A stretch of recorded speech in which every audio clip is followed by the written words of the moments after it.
Welcome, creatives, and hello to those who don't know me yet. I'm Stephen Passaro, founder of the eponymous brand, and today I'm introducing you to the podcast called The Tailored Wellness. Why Tailored Wellness?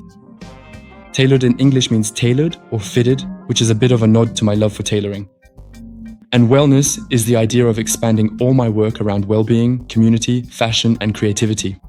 It's a space where I'll talk a bit about myself, but also share some insights on the industry, advice on how to take care of yourself, how to create a brand, and how to connect with your friends in fashion.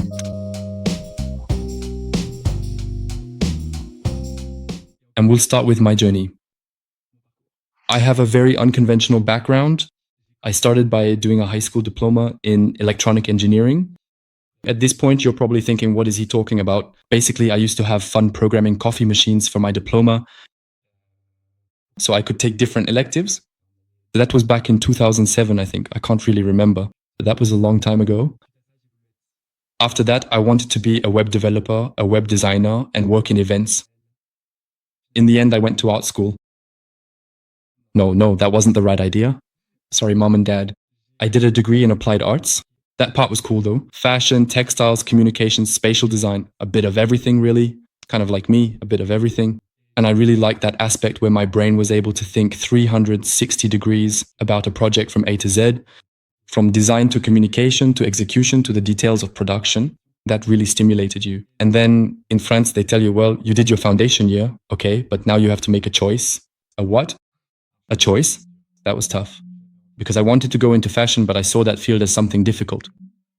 And with a father in construction, I thought, well, maybe architecture isn't such a bad idea after all.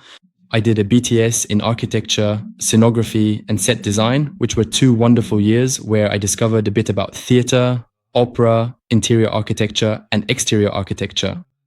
But there was a bit of a feeling of something missing because the scale was much too big and the timelines for completion were too long. During that time, I did an internship at Dior in visual merchandising, where I completely fell madly in love with tailoring and with understanding how the architecture of the body and the layers of fabric build a suit. And from there, with my mind that wants to try everything, I decided, okay, let's stop here, let's go into fashion. Of course, being in France and not having studied fashion before, it was made very clear to me that doing a master's in fashion was out of the question. And so, since my dream at the time was all about McQueen references, show studio, Lady Gaga, all that, I thought London, actually, there was something about England that was calling to me. The culture, I also wanted to listen to a bit of Harry Potter, but I liked it. So I applied to the London College of Fashion, where I was accepted.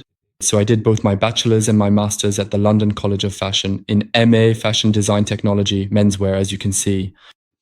We do menswear, not only menswear, but mainly menswear. Why clothing?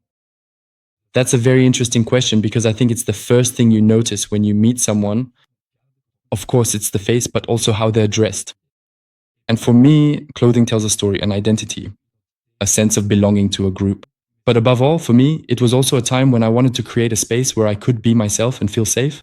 I'll explain it in another episode where I'll talk about my mental health in relation to what I've been through. But let's just say I arrived in London in a pretty complicated state after anxious depression, and I needed to find myself again, to rebuild myself. And I came across a philosophy that said, the folds of matter are the folds of the soul.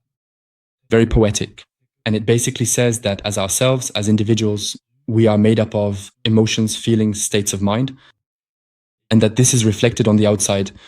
And I wanted clothing to be an extension of these states of mind. Since we are always in motion and changing, and since healing is movement, it's things shifting within the body, clothing must also move and articulate itself at the same time. So it's landscape in English, but it's really the inner landscape revealing itself on the outside. And for me, I found this metaphor quite beautiful. And it's with a bit of that poetry that I wanted to create my brand.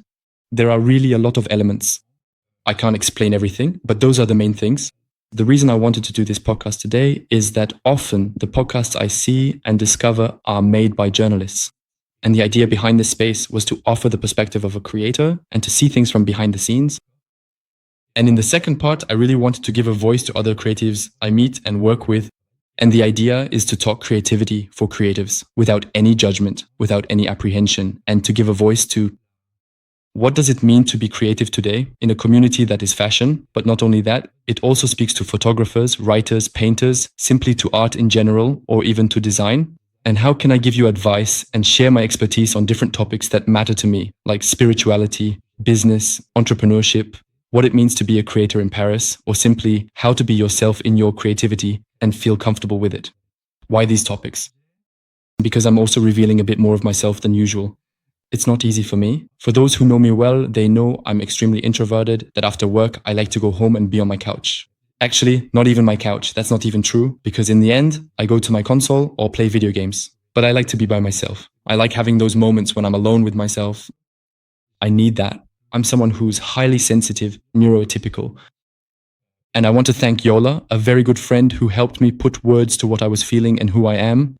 And that allowed me to understand myself a lot better. To understand why everything goes so fast all the time, too far, with constant questioning. But it's necessary. And really, the idea is to have a new space for expression, because today clothing is no longer enough to express myself. And for me, this is a new adventure that I'm creating with a great team for this podcast.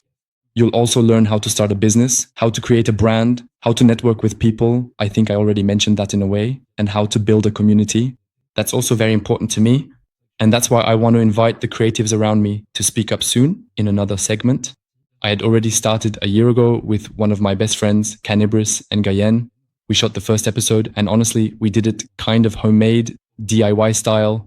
That turned out to be a really bad idea. The camera cut out right in the middle after half an hour of filming, and so editing became impossible. So I pushed back the deadline, made sure to surround myself with the right people, which is very important, as you'll see, in order to do this in a professional way. Above all, so that it's pleasant to listen to watch, but above all, to co-create, where I can get feedback, input from people I've met.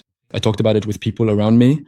They told me it's a good idea. No one has done it yet. Yes, some companies do podcasts on different topics, but there wasn't yet this aspect. The creator speaking and giving you some insights into their journey quite simply.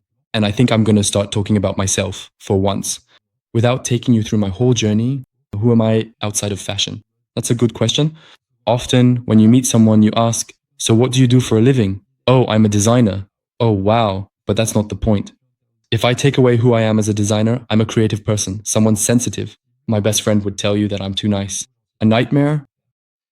That I sometimes let people walk all over me. But I have a strong side too. Watch out. You can't let things get out of hand either. We've learned over time, you have to know when to bite back. I love plants. You'll see, my plant friends are here. Well, there aren't as many in the apartment now, but back in London, we had about 100. I don't think anyone knows that. Well, maybe there are a few people who know. But when I moved from London to Paris, sorry. With my van, maybe you know this story. I had to move from London to Paris. I drove down to Paris. I took my dad's truck. I went up to London. I loaded up the truck. Everything. Then I drove back down. Yeah, I took the tunnel and all that stuff. Just imagine driving a truck with the steering wheel on the left, but driving on the right in England and so on. So I brought my plants back and all my plants died. Now I only have 4 left that I bought since then, but well, there you go. So if you ever want to give me a present, now you know what to do. Plant flowers, note to self. Back to the podcast, sorry. That's it, I start talking about myself and there you go. I think I'm playful, I'm just like anyone else. I really love to laugh, I don't take myself seriously at all. There's this girl who once came to do an internship with me. She came for an interview and saw my face on LinkedIn and panicked thinking, yeah, he must be super strict and all. But then when she came for the interview, I was sitting there eating hot dogs with ketchup in my slippers. She thought to herself, okay, I think I was wrong about this person. Yeah, I can be a clown when I want to. And it was also my team who told me to show my real self more often. They're the ones who said, you're really funny when you get going. It's super chill. Of course, I'm also a boss when I need to be the head of the company. But yeah, there are these sides of me that I didn't necessarily show, and I wanted to share them. I love my job. I love what I do. I think I'm privileged. We're not curing cancer here. And I'm lucky to have a team around me who believes in the project, which is really important.